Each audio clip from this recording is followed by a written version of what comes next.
మరి ప్రభుత్వ పాఠశాలలో ఈరోజు మీరు చదవటం అదృష్టంగా భావించాలి. అవునా కదా చెప్పండి విద్యార్థులు? ప్రభుత్వ పాఠశాలలో చదవటం మీకు అదృష్టమా కాదా? ఎంతమంది చెబుతారు అదృష్టం అని?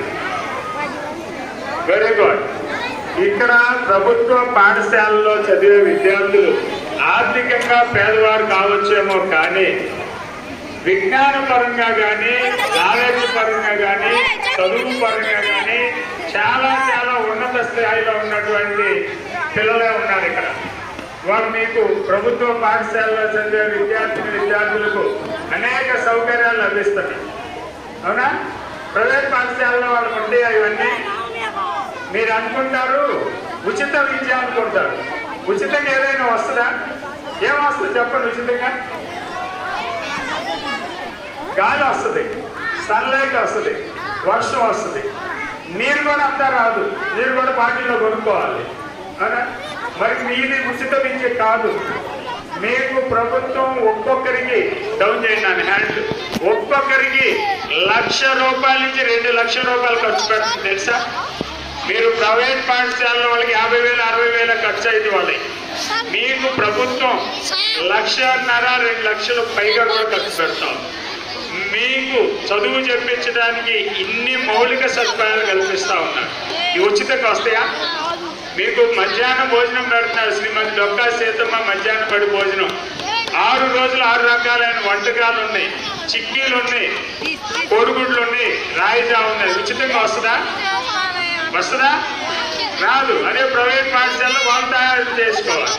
మరి మీకు యూనిఫామ్ ఇస్తున్నారు, బుక్స్ ఇస్తున్నారు, నోట్ బుక్స్ ఇస్తున్నారు, టెక్స్ట్ బుక్స్ ఇస్తున్నారు, బెల్ట్ ఇస్తున్నారు, షూ ఇస్తున్నారు, యూనిఫామ్ ఇస్తున్నారు, సాక్స్లు ఇస్తున్నారు, డిక్షనరీ ఇస్తున్నారు. అవన్నీ ఓట్న వస్తాయా?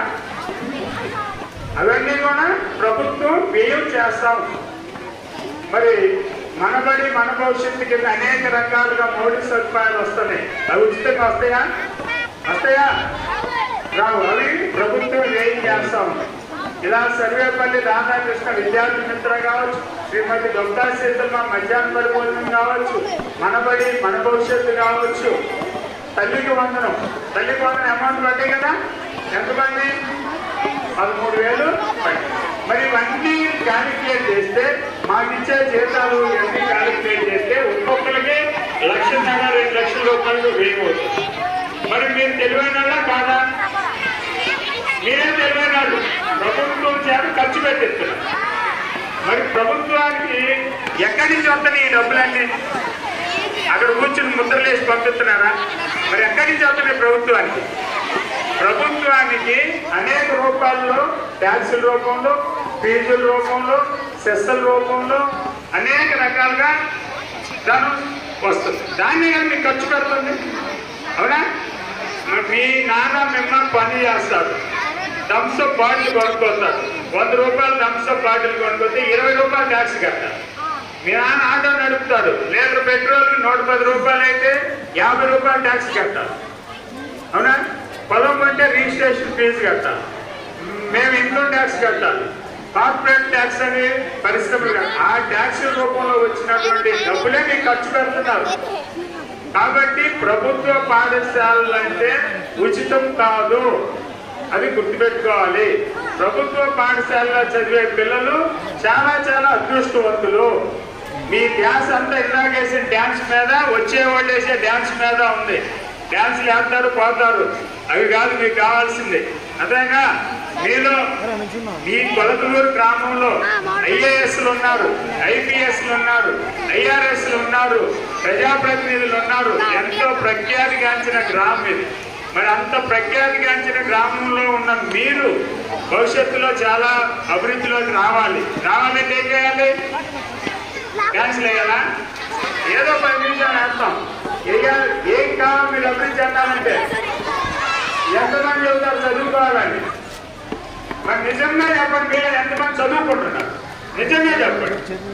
Very good. ఒకసారి క్లాప్స్ కొట్టుకోండి, చేతులు పైకెత్తి కొట్టుకోవాలి. నిజంగా చదువుకుంటున్నారా? చదువుకు వెరీ గుడ్.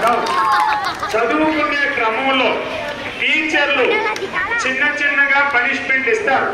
దానివల్ల మీకు నష్టం రాదు, లాభమే వచ్చింది. మేము చదువుకునేటప్పుడు ఏ ఒక్క ఐటమ్ మాకు ప్రభుత్వం ఉచితంగా ఇచ్చేవాడు కాదు.